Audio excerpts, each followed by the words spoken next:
rather vehement argument over there. I'd rather discuss your sign, because that just caught my eye from way up there in the tower, and I've agreed with some of what you're saying with the religious wise, but that I really can't get behind. Do you mind explaining it a little bit more to me? Because right now that's... Sure. Alright, so I just saw this and I was just kind of brought back because in my personal opinion, I feel like abortion is not right at all, but it is definitely the choice of the woman. That's not my choice. And an act of rape is someone removing that choice completely.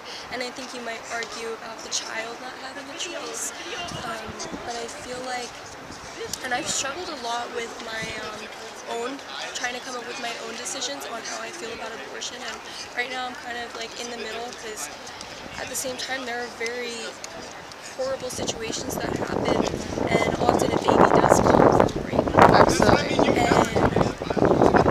And I just can't see a world where it would be right to the woman, the living, breathing woman already, to have to go through the birth of a child who, number one, is not wanted, number two, a lot of places will not have the resources for it. They don't have the resources for it. What do you mean by they don't have the resources? Yeah, so foster homes and all of that. I've never been in a foster home, but I know someone who has, and she had a pretty horrible experience with it. And of course that might not be the case for... Does she wish that she'd been aborted because she was put through the foster care system? Don't know. Okay. Well, a lot of people do struggle with suicide, and I'm not saying to like, that's why I struggle a lot with like my opinions on abortion, because I wouldn't say to just like get rid of the problem, because that's a living, breathing human being. Yeah, absolutely. But yeah, I just feel like, in my opinion, I would favor the woman, the living, breathing woman. She's adorable. Thank you. That's my daughter, Piper. Yes, hi. Hi, sweetie. Hi. Yes, I would favor the living, breathing woman. Well, I do believe that, like the sign says, you know, rape is very much a wicked, horrible evil that is perpetrated on women. There's no excuse for it. There's no reason why we should ever view that in a positive manner. However, perpetrating another evil by murdering a child because of that, it doesn't fix the trauma that a woman's gone through. It doesn't take that trauma from her. It doesn't take away the thing that's been done to her, and it now makes her the mother of a dead child, and it makes her the murderer of that child, because I do not view a mother as an innocent when she chooses to take the life of her own child. I just don't. I've been down, I've stood outside the abortion center in Cleveland, and I've seen hundreds of women go in to murder their babies. And they're very cognizant of what they're doing. It's not something where they're unaware, where they don't know, they don't understand. It's not like that. And you can't scan a crowd and choose out which person is a product of rape, which person is a product of incest. And just because a child is born into a less than ideal environment doesn't mean that they're of less value. I have friends who've adopted many children. Like, I have a friend at church that just adopted their 5th child. His adoption was finalized on Friday. And when he was born by his biological mother, he was unwanted. But he is very much wanted and very much loved today. And his life is of great value. So just because he was born into this horrible circumstance does not mean that his life was of no value.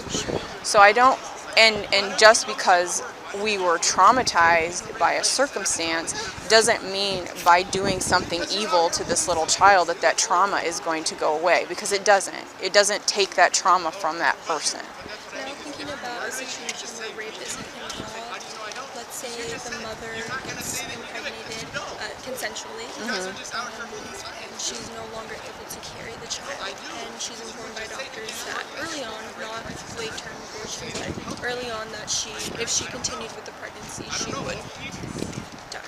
How do you feel about that? That is like less than 0.00, there's a lot of zeros, 3% of women. So there is a very, very, very small percentage that happens. Still isn't zero. It is not zero. It is a very small percentage.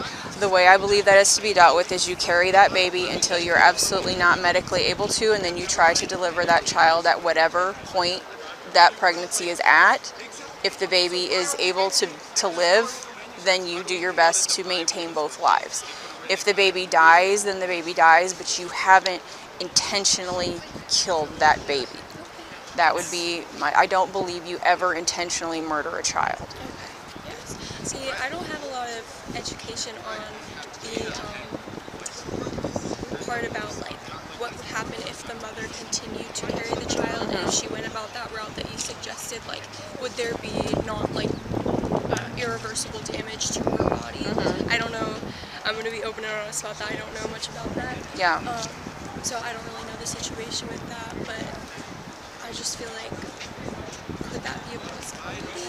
There are very rare circumstances in that, but again, I do believe that you carry that baby as long as you can. And if the baby dies in the process of you delivering that baby at 20, 21 weeks, you've done everything medically possible that you can to preserve both of those lives.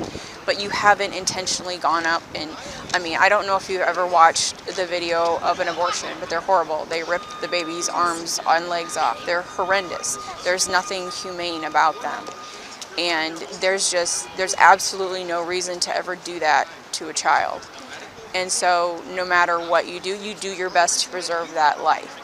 And that baby may die, but you haven't gone out of your way to murder a child. Yes. So that would definitely be. I definitely understand that. You kind of like not switched my mindset, but definitely. And I do think it's important to think through some of those things, because sometimes we say things and I even think sometimes they're well intentioned, but people haven't actually thought through where that takes us. Yeah. And where it goes, and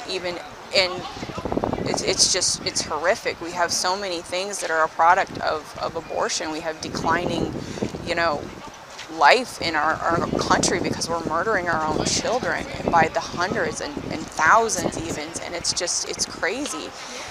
And it's absolutely heartbreaking.